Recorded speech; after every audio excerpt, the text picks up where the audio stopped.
The King's Turban.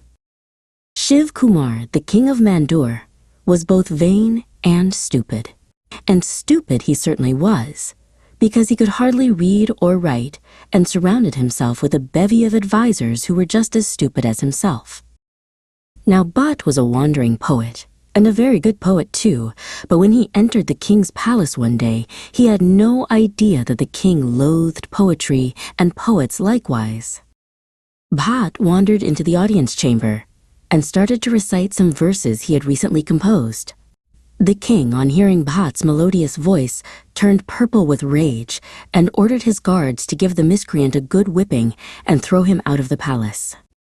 Bruised and shaken, poor Bhat wandered along the highway, vowing that one day he would find the ways and means of teaching that arrogant king a good lesson. The following day, Bhat arrived at the nearby kingdom of Bundi, and he knew that King Aluhar was famed throughout the land as a great soldier and poet. Approaching the gates of the town, Bhat was fortunate to see the king and his retinue returning from a hunting expedition.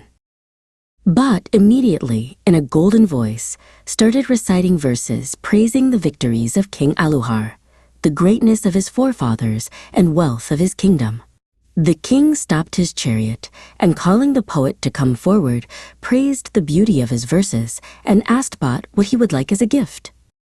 Bhat looked up at the king. "Your Majesty, there is nothing I would like better than the turban you are wearing." "What an odd request," replied the king. "I thought you would ask for gold or a jewel, but instead you ask for my turban, which is of very little value. Why?" "I shall wear your royal turban as a king's gift to poetry," said Bhat, "and wherever I go, your fame as a king and friend of poets will spread." "For those kind words you shall have my turban," and the king took off his turban and gave it to the poet. Everyone at Bundi forgot the poet and his unusual request, but one day he arrived at the court in a sorry condition. His clothing was torn and bespattered with blood, and in his hands he carried the tattered remnants of the king's turban. The king was full of sympathy and asked Bhat what had happened. Then Bhat told his sad story. "Your Majesty, I have visited many courts, and before I bowed to the kings, I took off your turban, and when they asked me why I removed the turban, I told them that the turban belonged to the great King Aluhar and could not be made to bow to other kings. They all agreed that was just, but when I went to the court of King Shiv Kumar, he said everyone should bow low before him, and in a mad fury he snatched your turban from my hands and trampled it under his feet. Then he had me whipped and kicked out of his palace." King Aluhar jumped to his feet. "I will teach that ill-mannered underling a lesson he will never forget."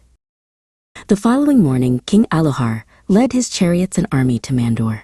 At the sight of such a large force, the poorly paid soldiers of Shiv Kumar threw down their weapons and ran. Shiv Kumar begged for mercy, but was rightly thrown into a dungeon, there to spend the rest of his days. Mandur, to the delight of the people, became part of King Aluhar's domain, and Bhat lived happily at the king's palace, all because of a king's turban. The moral of the story: this tale teaches us that arrogance and vanity lead to downfall, while humility and respect are truly valued. True leadership is shown through kindness and honoring others, not through pride and disrespect.